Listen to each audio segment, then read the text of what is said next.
안녕하세요 여러분. 알아두면 쓸모있는 신비한 요괴사전 알쓸신료입니다. 여러분, 도깨비 하면 어떤 모습이 떠오르시나요? 아마도 이렇게 신비한 요술을 부리는 모습이나 어서 와. 염력은 처음이지. 어떠냐? 한번 보면 잊을 수 없는 모습?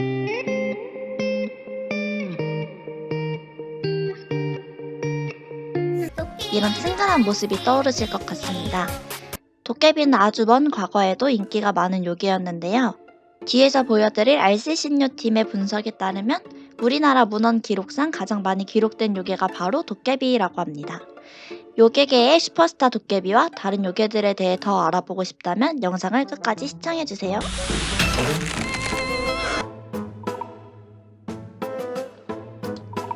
안녕하세요. 저희는 디지털 인문예술 전공 인문관계망 시각화 수업을 듣고 있는 알쓸신료조입니다. 저희 조는 고민정, 나지수, 박승주, 장유리로 구성되어 있습니다.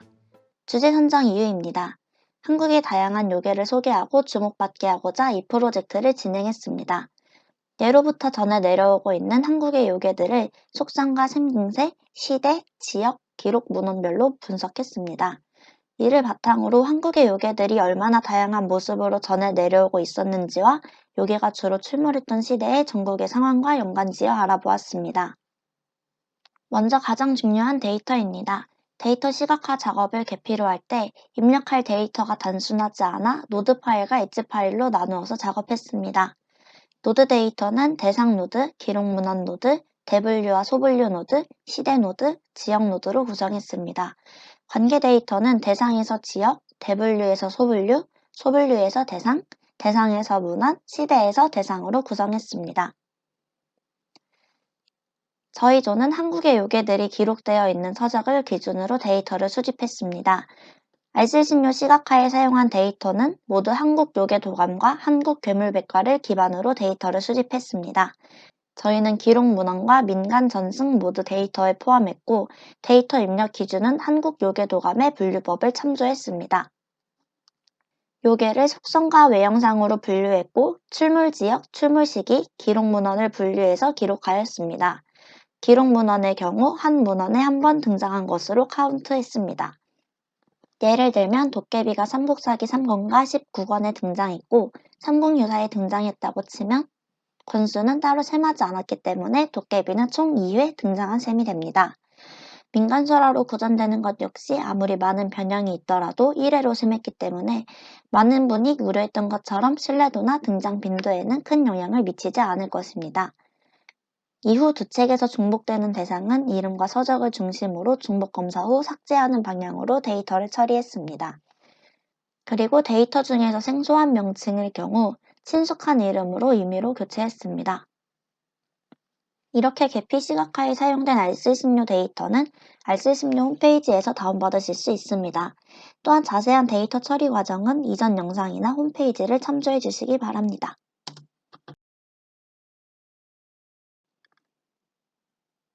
다음으로 계피 시각화를 통해 만들어진 관계망과 해석입니다.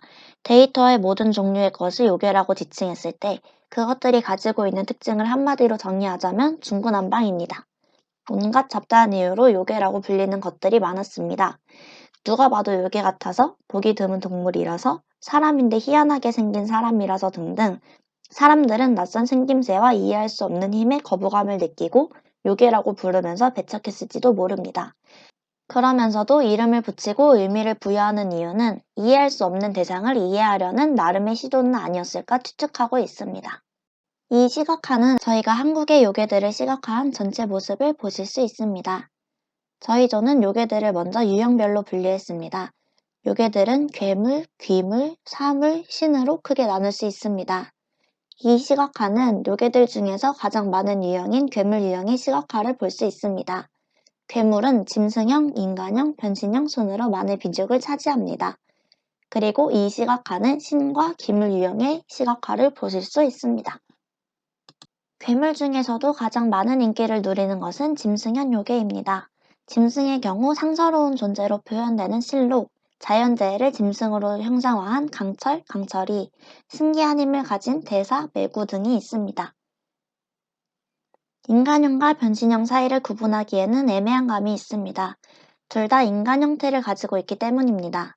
다만 인간형의 경우 기이한 생김새를 가졌거나 인간인데 신기하고 기이한 힘을 가진 경우를 일컫는 것으로 보입니다. 아예 이 형태로 변하는 변신형과 달리 인간 모습에 약간의 변형이 이루어진 것으로 볼 수 있습니다. 변신형은 한 요괴가 한 형태가 아닌 제2의 형태를 취할 때를 일컫습니다. 변신형의 대부분은 인간 형태를 포함하고 있는 경우가 많습니다. 인간형과 짐승형, 인간형과 어류형 등이 대표적입니다.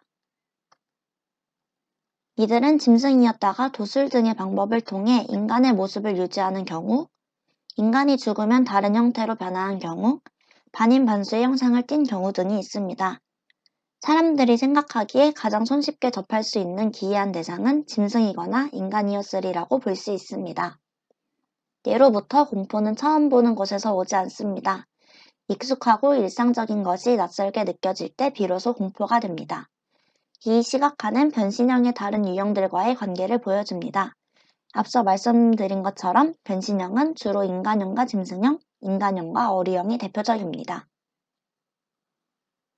여기에서는 요괴의 지역적인 특성과 시대적인 특성이 나타납니다. 인기 있는 요괴들은 특정 지역에 나타나기보다는 전국적으로 나타나는 경향이 강합니다. 그리고 기록을 할 만한 지식인층이 수도에 몰려있기 때문인지 서울과 경주 그리고 경기 지역에 기록이 유난히 많습니다. 사람이 많이 살기 때문에 사람의 입에서 오르내리는 기이한 일들이 많았고 많이 기록되었을 것이라는 의견도 있었습니다. 고대 시대에 가장 많은 수의 요괴가 등장하는 모습을 볼 수 있습니다. 삼국유사에 가장 많은 요괴의 수가 기록되어 있기 때문이라고 추측할 수 있는데 이때 알려진 요괴들이 대를 거쳐 시대 불문의 형상으로 지금까지 내려오고 있습니다. 대부분의 요괴가 어우야담, 삼국사기, 삼국유사에 기재되어 있거나 민간 전승을 통해 그 존재가 내려오고 있습니다. 이 시각화는 요괴들을 문헌별로 시각화한 것입니다.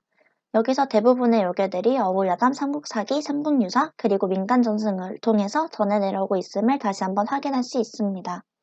여기서 특이한 점은 조선 왕조실록에 적혀있는 요괴의 문건이 상당하다는 것인데 무슨 실록으로 끝나는 역대 왕들의 실록을 모아보니 아웃디그리의 합이 32개나 되는 것을 알 수 있었습니다. 삼국유사와 삼국사기는 고대시대의 요괴를 고려시대 때 작성한 것이고 어우야담은 조선 선조 때 작성된 문헌으로 그 시대의 요괴수를 늘리는 데에 공을 톡톡히 하였습니다. 예상했던 대로 도깨비가 가장 높은 디그리를 가진 것으로 나타났습니다. 신과 괴물의 양면적인 면을 모두 포함하고 있는 도깨비는 조선 왕조실록에도 등장했을 뿐 아니라 동아일보에까지 나타났습니다. 구미호는 의외로 높은 순위 안에 없는 모습을 확인할 수 있었는데 구미호는 놀랍게도 한국문헌상 기록이 거의 없는 존재입니다. 다만 구미호 대신 매구, 노호정, 노구화호 등 신통력을 가진 늙은 여우에 관한 이야기는 다수 전해지고 있습니다. 신령한 대상인 용의 경우 청룡, 황룡, 백룡, 흑룡 등 세분화된 용의 관계를 모두 합하면 도깨비의 버금가는 디그리를 자랑합니다. 계피 시각화를 통해서 다시 한번 도깨비가 가장 높은 디그리를 가진 것을 확인할 수 있습니다. 저희 조의 한국 요괴들을 분석하고 시각화한 결론입니다. 특정 시대에는 어떤 유형이 다수 등장했는지를 알아보려 했으나 전부 비슷비슷한 양상을 보였습니다. 시대 막론하고 짐승형 요괴가 가장 우세했습니다. 신은 고대 시대에 몰려 있는데 고대 시대에는 건국 신화 등의 이유로 신이 다수 등장했으며 불교 전래 이전까지는 다신교의 성향을 가졌기 때문으로 볼 수 있습니다.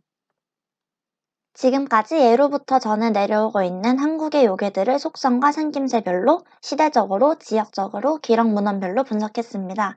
이를 바탕으로 한국의 요괴들이 얼마나 다양한 모습으로 전해 내려오고 있었는지와 요괴가 주로 출몰했던 시대와 상황과 연관지어 분석해 보았습니다.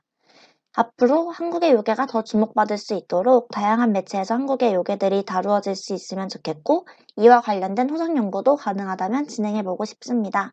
들어주셔서 감사합니다.